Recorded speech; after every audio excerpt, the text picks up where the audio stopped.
വെളുത്തല്ലോ. Good morning boys. ഉടനെ അവനെ രക്ഷിച്ചേ പറ്റൂ. നീ വലിയ തെറ്റാ ചെയ്യുന്നേ. എന്റെ കൂടെ നിന്റെ മൂക്കിൽ കുടുങ്ങി തുമ്മി തുമ്മി നീ പണ്ടാറെ അടങ്ങും.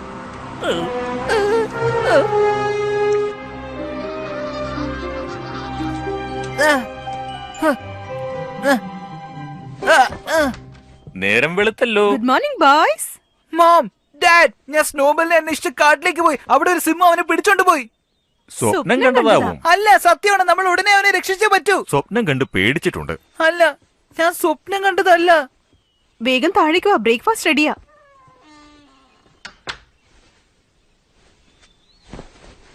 ജോർജ്, എന്താ? എനിക്ക് നിന്റെ സഹായം വേണം. എന്നെ തിന്നരുത്, എനിക്കത്ര രുചിയൊന്നുമില്ല. ദിവസവും ഞാൻ തന്നെ എന്നെ നക്കാറ്. മിണ്ടിപ്പോകരുത്. നിന്റെ മുടി വളരെ മൃദുലമാണല്ലോ. കാട്ടിലുള്ള മറ്റു മൃഗങ്ങളുടെ മുടി ഇത്ര മൃദുലമല്ല. അവറ്റകളുടെ മുടി ചകിരി പോലെ ഉണ്ടാവും. പക്ഷേ നിന്റെ മുടി വെട്ടിത്തിളങ്ങുകയാണ്. എന്നാൽ ആവും വിധം ഞാൻ എന്റെ സൗന്ദര്യം കാത്തു സൂക്ഷിക്കുന്നുണ്ട്. നക്കി കുളിക്കുന്നത് കൊണ്ടാണ് എനിക്ക് ഇത്രയും തിളക്കം. നിന്റെ കാര്യത്തിൽ എനിക്ക് മറ്റൊരു പദ്ധതിയുണ്ട്. മേഡം, നിങ്ങളുടെ പദ്ധതി എന്താണെന്ന് എനിക്കറിയില്ല. പക്ഷെ ഞാനൊരു കാര്യം പറയാം. എന്റെ ശരീരം തിളങ്ങുന്നത് കൊണ്ട് ആവശ്യമില്ലാത്ത പ്രതീക്ഷയൊന്നും വേണ്ട. അതൊന്നും ശരിയാവില്ല. എനിക്ക് നിന്നെ അല്ല ആവശ്യം, നിന്റെ മുടിയാണ് വേണ്ടത്. ഓ, അത്രയേ ഉള്ളൂ. ഞാൻ വേറെ എന്തോ തെറ്റിദ്ധരിച്ചു. എന്റെ മുടി വേണോ? കമ്പിളി പുതപ്പുണ്ടാക്കാനാ. മഞ്ഞുകാലത്ത് തണുപ്പ് സഹിക്കാൻ വയ്യ. എനിക്ക് നിങ്ങളെ സഹായിക്കാൻ ആഗ്രഹമുണ്ട്. പക്ഷെ എന്റെ മുടി ജന്മനായി എന്റെ ശരീരത്തിലുള്ളതാണ്. അത് പറിച്ചെടുക്കാൻ വലിയ ബുദ്ധിമുട്ടൊന്നുമില്ല.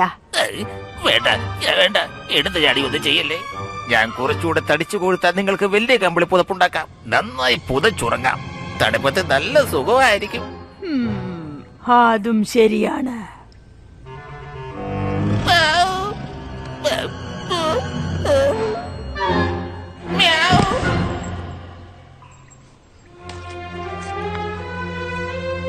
തിന്നോ?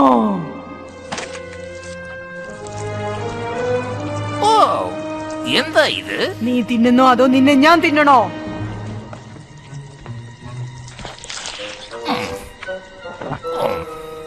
ടിൻ ഫുഡ് ഒന്നും കയ്യിലില്ലേ?